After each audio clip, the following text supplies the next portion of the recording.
Será que o Obina natural é realmente natural ou ele é mais um fake nerd que a gente vê por aí na internet? Vamos reagir aos exames de sangue que o Obina fez próximo a uma competição, tá bom? Tô reagindo aqui a um vídeo do MonsterCast, onde o Adam Abbas vai avaliar esses exames, mas a gente vai falar, né, sem ver a exposição deles. Vou deixar o link aqui também para você, se você quiser ver a opinião deles também, tá bom?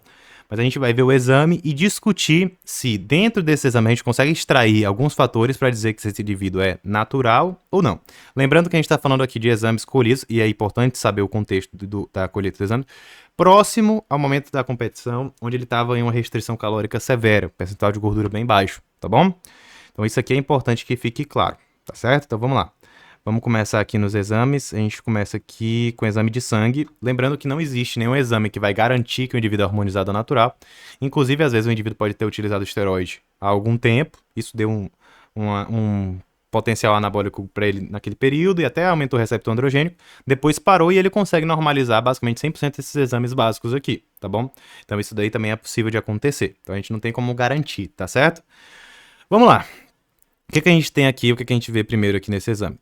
O hemograma. No hemograma do usuário de esteroide, o que é que a gente olha primeiro? A gente olha principalmente hemoglobina e hematócrito, tá? O dele aqui tá mais para baixo, se você ver o valor de referência aqui, tá? Mas o que é que a gente espera do usuário de esteroide? Principalmente aquele que faz uso de dose suprafisiológica. Um aumento da hemoglobina e um aumento do hematócrito. O que a gente se preocupa principalmente com o hematócrito acima de 54, hemoglobina acima de 18,5, né? Aqui ele bota outras referências, mas assim, esses são os valores que a gente se preocupa mais. Por que que isso daí pode acontecer no usuário de esteroide? Porque o esteroide anabolizante, não só a testosterona, como os outros esteroides anabolizantes, tem um efeito eritropoético. Ele aumenta as células vermelhas no sangue. E isso pode fazer o sangue ficar mais concentrado. O sangue mais concentrado pode aumentar a chance de ter um evento tromboembólico. Como assim, Gabriel? Tem uma trombose, tá? Então, assim, o indivíduo que usa esteroide anabolizante tem que se preocupar com hematócrito e com hemoglobina para entender se ele tem chance ou não aumentada de ter uma trombose por conta desse mecanismo aqui, tá bom? É uma coisa que é preciso ser avaliado bem direitinho, tá bom? No caso dele aqui, ele não tem um... Ele tem, na verdade, um sangue com menos hemoglobina do que o normal. Uma anemia. Cara, então assim, já é um fator que a gente fica um pouco mais distante do esteroide, mas não quer dizer que necessariamente ele não tá usando, tá bom? Beleza, vamos passar aqui. O que mais que a gente tem aqui? A gente tem. A gente tem as plaquetas, tá normal, série branca tá ok, até tá um pouco mais baixo do que a referência, mas nada demais. Vamos ver aqui o que a gente tem aqui. A gente tem o colesterol total dele deu relativamente alto, mas assim, quando a gente olha do colesterol total, pra gente dizer que é alto ou baixo, a gente tem que olhar para as frações de colesterol, né? A gente tem as frações principais, que é o HDL, que é o colesterol bom, e o LDL, que é o colesterol ruim, né? O high density de colesterol e o low density de colesterol de densidade baixa e colesterol de densidade alta, que é o HDL é o high e o L é o low, que é de ruim, tá bom? E aí, quando a gente tem um colesterol ruim alto, a gente tem mais risco cardiovascular. Quando a gente tem um colesterol bom baixo, a gente tem prejuízo cardiovascular também. A gente tem menor proteção cardiovascular. Tudo bem? Os esteroides, de maneira geral, o que é que eles fazem? Eles reduzem o HDL, que é o colesterol bom. E os esteroides 17 alfoquelados, né, principalmente com os 17 alfoquelados, eu tô falando dos orais, tá bom? Eles, além de reduzirem o HDL, que é o colesterol bom, eles aumentam o LDL, que é o colesterol ruim. Então ele geralmente vai ter o quê? Vai ter um colesterol total, às vezes, que nem muda tanto, mas com HDL bem baixo e o LDL bem alto. É isso que geralmente a gente vê no usuário de esteroide anabolizante. Tudo bem? Beleza. Aqui a gente também tem o triglicerídeo, que é a gordura no sangue, tá? O triglicerídeo dele é bem baixo e é de se esperar que um triglicerídeo seja baixo. Por que o triglicerídeo dele tá baixo, Gabriel? Porque ele tá em um momento onde ele tá comendo muito pouco, ele tá em uma restrição calórica severa, tá? Então a gente espera que seja um triglicerídeo baixo. É bem baixo, 23, tá? A gente espera assim uns 50, talvez na pessoa com restrição calórica, mas como ele tá falando de competição, é baixo mesmo, né? Então é de se esperar isso daqui. Aí a gente tem que ver, vamos ver se ele já passou as frações do HD. Tem o. Ó, vamos ver aqui. Aqui. Aqui. Vamos ver aqui. Se ele baixa aqui pra gente ver qual é. Pronto, esse aqui é o HDL. O HDL é o colesterol bom, o dele tá bem alto, 105. Então, assim, o colesterol total dele tá alto, não por causa que o LDL tá alto, né? Que é o que a gente espera no usuário de esteroide, mas porque o HDL tá alto. E geralmente no usuário de esteroide a gente espera o HDL baixo, tá? Mas o HDL dele é bem alto, tá bom? Então, assim, pode ser que ele tenha algum tipo de alteração genética que favoreça com que esse HDL seja alto. ou ele tá usando algum tipo de suplemento para aumentar o HDL, como por exemplo a niacina, tá? Mas é bem alto, não é esperado. Geralmente a gente espera 40 e poucos, 50 e poucos de HDL. Esse valor realmente é bem alto, é fora da curva, tá? A gente também tem o VLDL, que o dele tá bem normal, tá bom? É o Very Low Density Cholesterol. Tudo bem? A gente também tem o LDL. O LDL é que é o colesterol dito ruim, porque ele tem um colesterol de baixa densidade. O dele tá bem normal, 83 tá bem razoável, tá bom? A gente sempre pensa no LDL dentro do risco cardiovascular do indivíduo, mas o dele é baixo, tá? Então, assim, se a gente tá falando do usuário de esteroide, geralmente a gente espera o contrário, o HDL baixo e o LDL alto, tá? É claro, tem usuários de esteroide que, além de usar esteroide, tá usando outros medicamentos. Por exemplo, tá usando estatina para baixar o LDL e tá usando, por exemplo, niacina para tentar aumentar o HDL. Pode estar fazendo, né? Às vezes aí ele muda o exame, nem sempre ele influencia tão diretamente no risco cardiovascular, principalmente no HDL. Por quê? Porque o HDL, quando você baixa, você aumenta o risco cardiovascular. Mas o que a gente tem de estudo é que, utilizando medicamentos, né, ou suplementos que aumentam o HDL, a gente não tem uma redução do risco cardiovascular. Então, o que a gente precisa fazer para aumentar o HDL é mudança comportamental, não usar medicamentos que reduzam, entendeu? Esse tipo de coisa. O medicamento que aumenta tende a não modificar o risco cardiovascular, diferente do medicamento que reduz o LDL, que é o colesterol bom, que são as estatinas, tá bom? Geralmente. Tem outros medicamentos também. Vamos lá. O que mais que a gente tem aqui de exame? Testosterona, cara, a testosterona dele total, né? Isso aqui é a testosterona total, 332. É um valor até abaixo de algumas referências que colocam a testosterona total de 350 abaixo como deficiência. Mas a gente tá falando de um contexto onde esse indivíduo tá o quê? Tá em um contexto onde ele tá em um excesso de restrição calórica, um excesso de estresse próximo ao período de competição, tá? Então, assim, é esperado que uma testosterona venha mais baixa, tá? É esperado. Agora a gente tem que entender o seguinte: essa testosterona tá baixa com LDL e o HDL normal? Não, com LH e FSH normal, porque o LH e o FSH são os que estimulam a produção de testosterona. LH, testosterona, FSH, espermatogênese. Se o LH e FSH estiverem muito reduzidos, ou, por exemplo, estiverem totalmente suprimidos, essa testosterona aqui não é dele, tá? Mas se tiver, né, só um pouco reduzido, a testosterona provavelmente é dele, tá? Então a gente tem que ter noção disso. O indivíduo está usando esteroide anabolizante, a gente pode olhar para a testosterona, mas a gente também tem que ver o LH e FSH. LH e FSH do indivíduo que está usando esteroide anabolizante vai vir quase que zerado ou muito próximo ao zero. Tudo bem? Beleza. Vamos dar continuidade aqui pra gente ver o que mais que ele tá falando. Vamos lá, testosterona ainda. Beleza. Não HDL. Vamos ver. SHBG. SHBG dele tá normal. Geralmente o indivíduo tá usando esteroide anabolizante. O que, é que a gente espera? A gente espera SHBG bem baixo. Mas a dele tá normal, tá até mais baixo, né? Mas tá bem tranquilo, né? Beleza. Estradiol, né? O estradiol dele. Esse estradiol tá em nanograma por decilitro, tá? Por isso que tá com esses valores aqui de referência. Mas o estradiol tá dentro da referência, mas a gente tem que sempre fazer a relação testosterona e estradiol, né? Geralmente o estradiol a gente vê em picogramas por ml, aqui a gente tá em nanogramas por decilitro. Por isso que você tem que ter essa distinção, tá? Mas tá um pouco elevado em relação à testosterona que ele tá, mas também nada que vá se preocupar, porque a testosterona provavelmente vai aumentar quando ele voltar a ter uma ingestão calórica maior, e esse estradiol aí talvez não aumente tanto, beleza? Então não é uma coisa que se preocuparia, mas também não tá um estradiol super excessivo, nem também muito baixo. Então muito baixo muitas vezes é pior, porque o cara tá usando inibidor de aromatase de forma desproporcional, que é o que acontece muitas vezes, tá bom? Vamos ver se a gente tem aqui outros... Hormônio luteinizante, né, que é o LH, você vê que tá 4, então assim, tá bem razoável. O LH é o hormônio que estimula a produção de testosterona, então ele não tá com o eixo inibido, como eu falei. Se a gente tá falando do indivíduo que tá com testosterona em valor X e o LH tá 0, é porque aquela testosterona é de fora, não é a dele. Então, assim, provavelmente essa testosterona é a dele, tá? Provavelmente essa testosterona é a dele. E o FSH, que é o hormônio folículo estimulante, está relacionado principalmente aqui no homem com a parte de espermatogênese, ou seja, fertilidade, também está normal. Então a gente espera que o usuário de esteroide anabolizante esteja com FSH e LH zerado ou próximo ao zero. No caso dele, esses marcadores aqui nos fazem ver que, pelo menos nesse momento aqui, provavelmente ele está sem utilizar hormônios esteroides anabolizantes, tá bom? O que mais que a gente tem aqui? Né? A gente tem a progesterona, tá ok, inferior a 10. Capacidade total de ligação do ferro, tudo bem, beleza, né? Tá até razoável. Ferro sérico tá ok também. PCR bem baixo, né? Então ele não tá com inflamação, né? Beleza.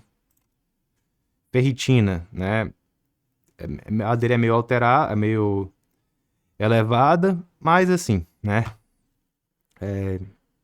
Beleza, vamos considerar aqui ok, né? B12 também está dentro do parâmetro. Vamos lá. Ácido fólico também está ok. Insulina 4. 4 justamente está bem ok, né? Mostrando que o indivíduo está em déficit calórico. Tem pacientes que ficam com insulina bem baixinha em restrição calórica, né? Mas beleza, ainda tá baixa, né? Hemoglobina glicada, vamos ver aqui. Aqui assim a gente já tem uma...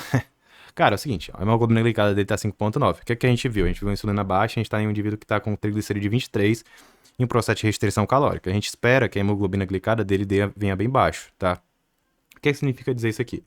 Cara, é difícil, eu não vou me dizer com certeza o que é que tá acontecendo, tá? Pode ser que ele esteja utilizando algum medicamento que influencie nisso daqui, pode ser, né? Pode ser. Agora, porque o que acontece? Quando o indivíduo está com restrição calórica, a glicemia baixa e a insulina glicada baixa também. A insulina glicada é a média das glicemias de 90 a 120 dias. Então, assim, nesse período, ele tem uma média de glicemia totalmente baixa, com certeza, se ele está em processo de restrição calórica. A não ser que ele tenha vindo de um superávit energético super gigante, a insulina dele ficou, a glicada dele ficou muito alta e ainda não deu tempo de baixar. Mas assim, se ele já tá com um percentual de gordura baixo e ele fez uma preparação de alguns meses, com certeza ele tá pegando a glicada aqui desse período que tá de preparação. E a gente não espera em uma preparação que o indivíduo vai ter uma glicada de 5,9, né? Vai ter uma glicada bem mais baixa. 5,9 é como se fosse um pré-diabetes, cara. Então, assim, né, tem alguma coisa influenciando nisso daí. Eu tenho como dizer com certeza o que é? Pode ser que ele tá usando algum medicamento, né? Pode ser que não.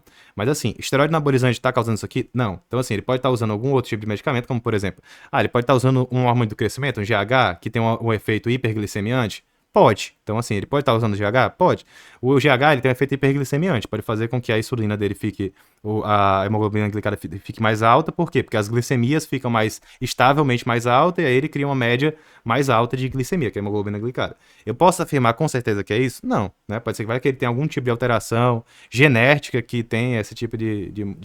Eu não posso julgar, eu não vou falar aqui, mas assim, não é uma coisa normal. Então, assim, a maioria dos exames dele me faz achar que ele é natural, né? Pelo menos o de uso de esteroide anabolizante eu digo que ele provavelmente não está utilizando nesse período. Nesse período. Não estou dizendo que ele é natural, que ele nunca utilizou. Nesse período, provavelmente não está usando esteroide anabolizante, mas ele provavelmente está usando alguma coisa que está influenciando nesse aspecto aqui, que é a hemoglobina glicada, tá? Pode ser GH? Pode. Pode ser outra coisa? Pode, tá bom? Importante ficar bem claro, tá? Ou pode ser que ele não esteja utilizando, ele tem algum tipo de alteração genética, tá? Então a gente precisa também entender, tá? Beleza? Vamos lá. O que mais de exame que a gente tem aqui? Não, a gente tem... Vamos lá.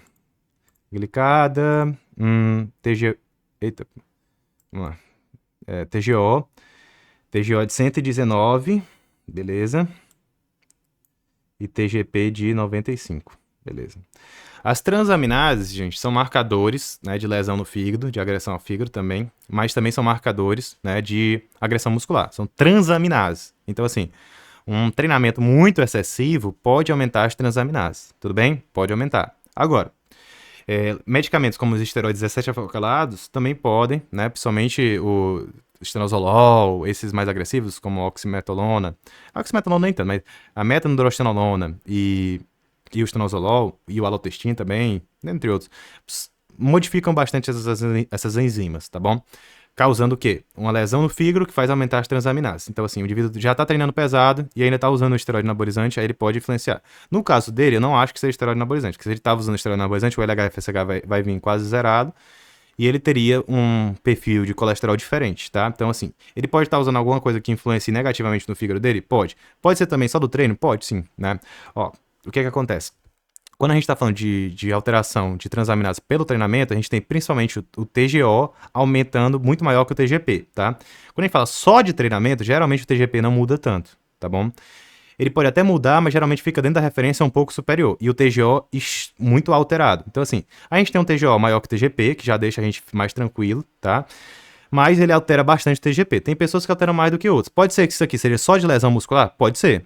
Pode ser que seja lesão muscular, mais alguma coisa que irrite o fígado, que pode ser algum tipo de fitoterápico que ele está utilizando, alguma coisa? Pode ser também, né? Mas eu não posso dizer que com certeza alguma coisa que ele está utilizando. Pode ser que seja do treinamento e ele tem esse tipo de alteração dessa forma, né? O TGO de qualquer jeito. Tá? Agora, se fosse o TGP muito elevado, o TGO normal, aí sim, né? Mas agora o TGP tá bem menor assim, né? Mas tá bem alterado, né? Então, assim, é possível que seja, e é possível também que seja medicamento. Não acho que seja esteroide anabolizante, tá bom?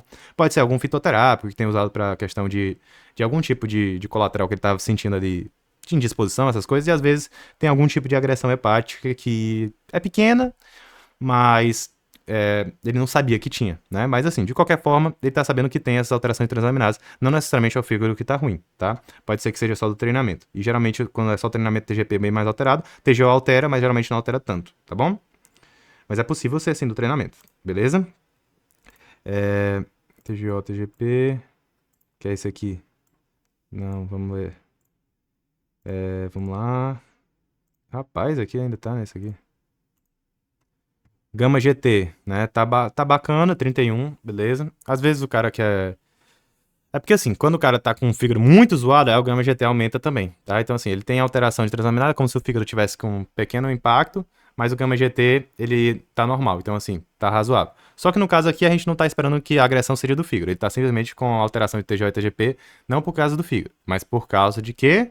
Por causa de quê? Por causa do treinamento, provavelmente. Talvez tenha algum medicamento agredindo o fígado, mas nada demais.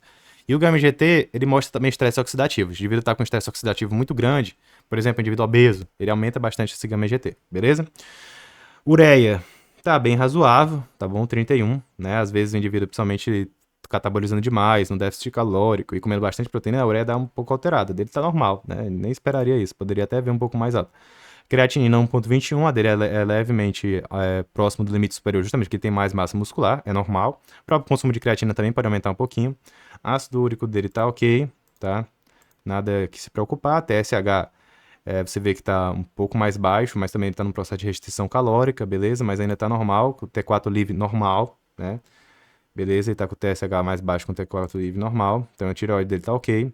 Vitamina D tá um pouquinho baixa, abaixo de 30, mas assim, 24 tá ok. Fósforo, beleza. E a gente tem aqui sumário de urina. Beleza. Vou baixar aqui. Só ver aqui embaixo. Beleza. Tranquilo. Pronto, cara. Então, assim, o que é que a gente tem aqui? Né? Se você quiser ver a opinião dos outros também, você pode ver.